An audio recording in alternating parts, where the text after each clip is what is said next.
You're listening to the Marketing for Entrepreneurs podcast by Etched Marketing. If you're ready to be found online wherever your dream clients are searching, you're in the right place. Each week, you'll get simple, practical SEO tips that help small businesses get found without wasting time and money on ineffective social media posts or paid ads. Learn the marketing strategies that actually help you scale so you can focus on serving your clients well. And now, here's your host, Rachel Lindteigen. Hi, and welcome back to the podcast. I am so glad that you are here. Today, I want to walk you through step by step how to do SEO on your small business website. So let's talk about this. What do you need? Where do you start? How do you do it?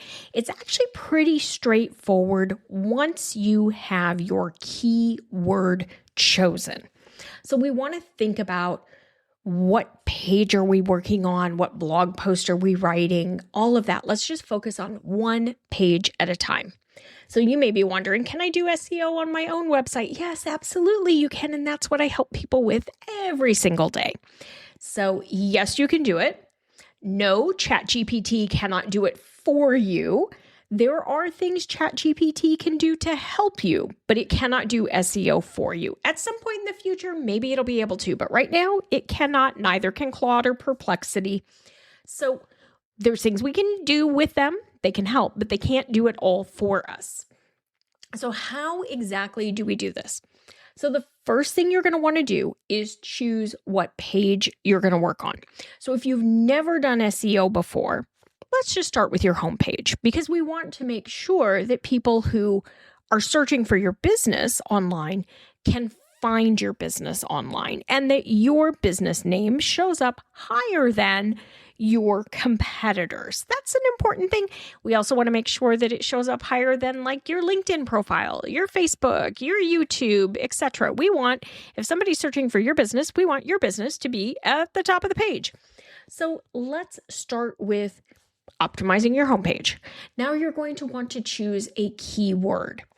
In most cases, especially with if you have a newer website, you've never done SEO before, you have not really done any like podcast guesting or guest blog posting, or you haven't earned a lot of links from somewhere else, there's a good chance that your website is not yet highly authoritative, at which point we're just going to make it easy and we're going to use your business name as your keyword. Now, if you happen to be a local business, let's say that you service a local market, you're probably going to want to go ahead and use that location information as well. Could be city, could be state, could be a term that people use for the metro area where you live or where you service customers. So you think about that, is it your area? Like when I lived in Phoenix, people would talk about Phoenix Metro. They'd also talk about the Valley of the Sun. I wouldn't optimize for either of those because Phoenix is like 100 miles across.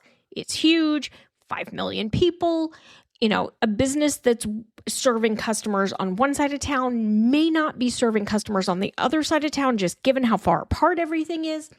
So we tended to use East Valley, West Valley, Phoenix proper, Scottsdale, etc. So like even in the East Valley, I might optimize for East Valley, but I might more likely optimize for Chandler, Gilbert, Ahwatukee. In the West Valley, I might just optimize for West Valley, but I might also optimize for Goodyear, Peoria, things like that. So you want to think about your location. Now, I know years ago I was with a franchise organization and we did this and we worked with all of our franchisees all over the country. And so I learned about places like the DMV, the Delmarva, like Delaware, Maryland, Virginia. So you want to think about if people might call it something like Delmarva, then that's what you want to use. So what you use for location information is going to be specific to your location. What does your customer search or what words does your customer use to describe the area where you service businesses? So that's something else that's important for you to understand. So we're going to use your business name. And we may use your business location information if you are a local business.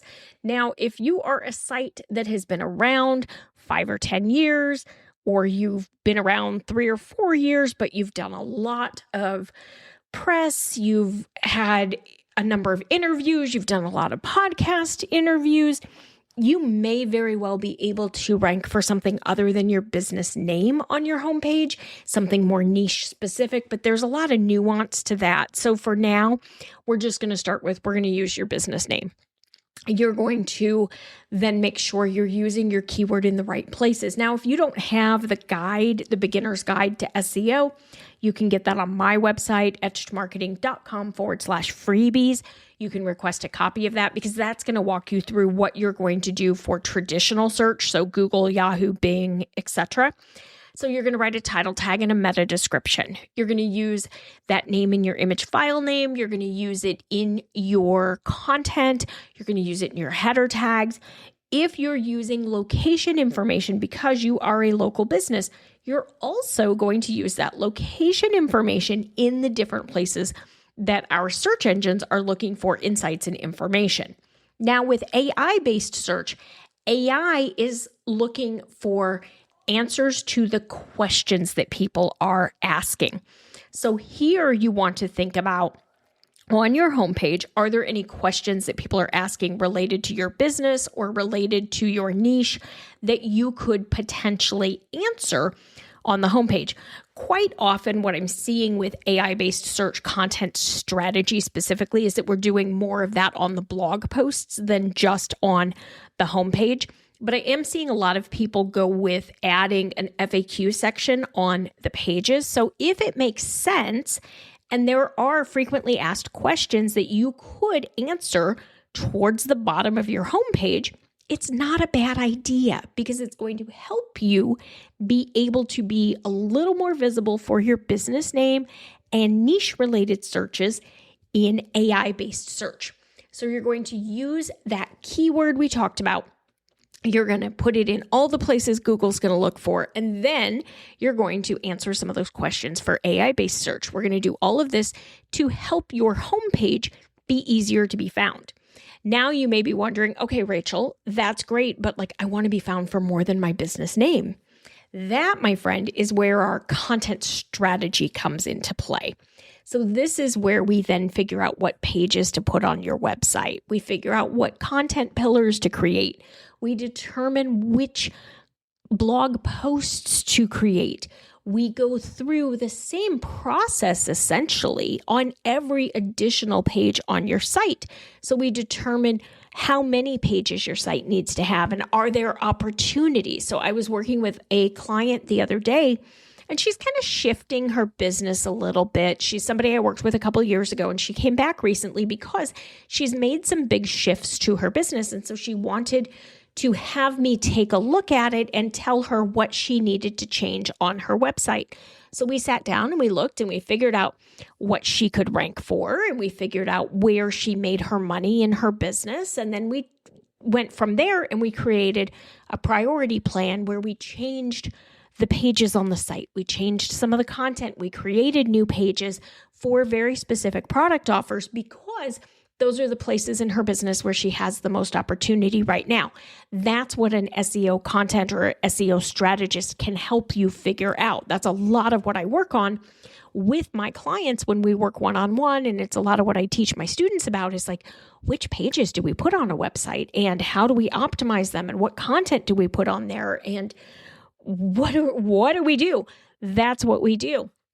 So we start figuring out what the next page is. So when I work on this with students or clients, I always tell them that we go through this from a priority standpoint.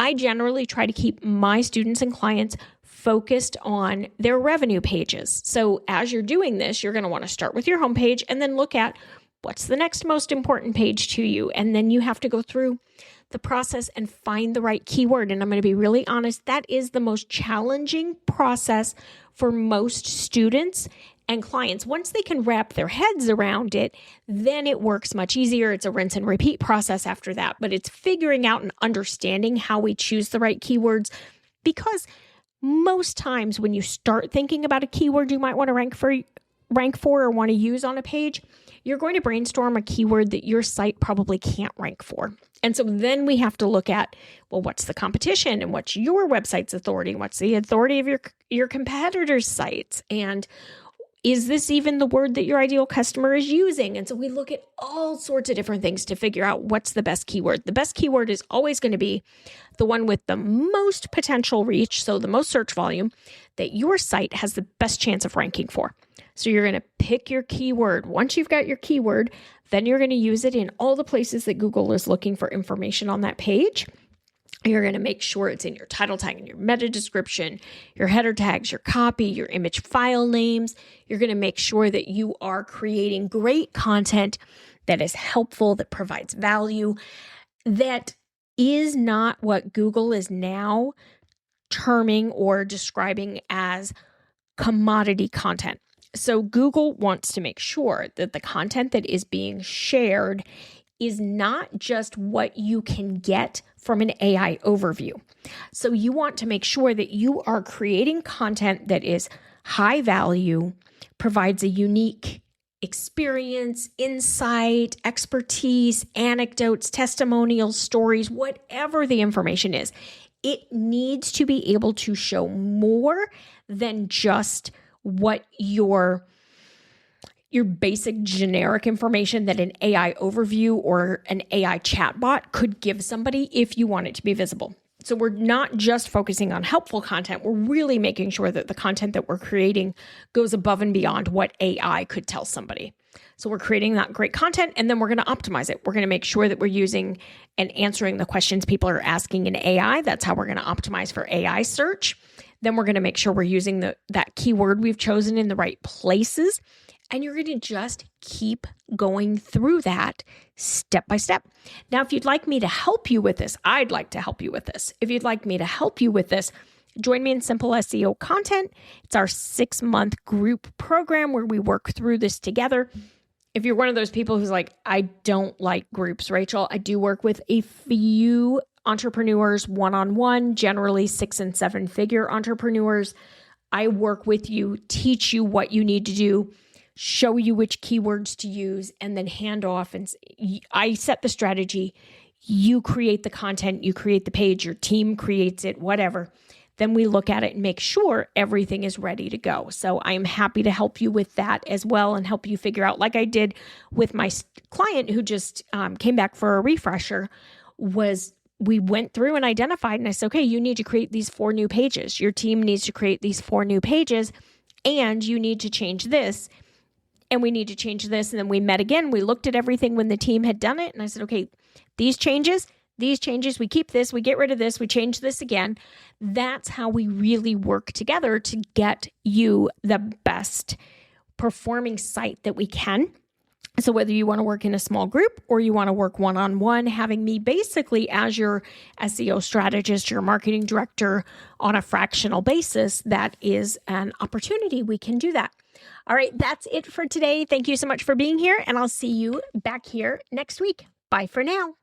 Thanks for listening to the Marketing for Entrepreneurs podcast. If you're ready to be found online wherever your dream clients are searching, to feel confident in your marketing strategy, and to get actionable steps that make your marketing make sense, get started today with free resources and trainings at etchedmarketing.com/freebies. Don't forget to follow and subscribe to the show wherever you get your podcasts so we can continue to help you grow your business and you never miss an episode. If you found this content helpful, leave a comment, rating, review, or share it with a friend. We'd love to learn what topics we can cover in a future episode to continue to help you grow. We're so happy you're here. Thanks again for joining us, and we'll see you next week.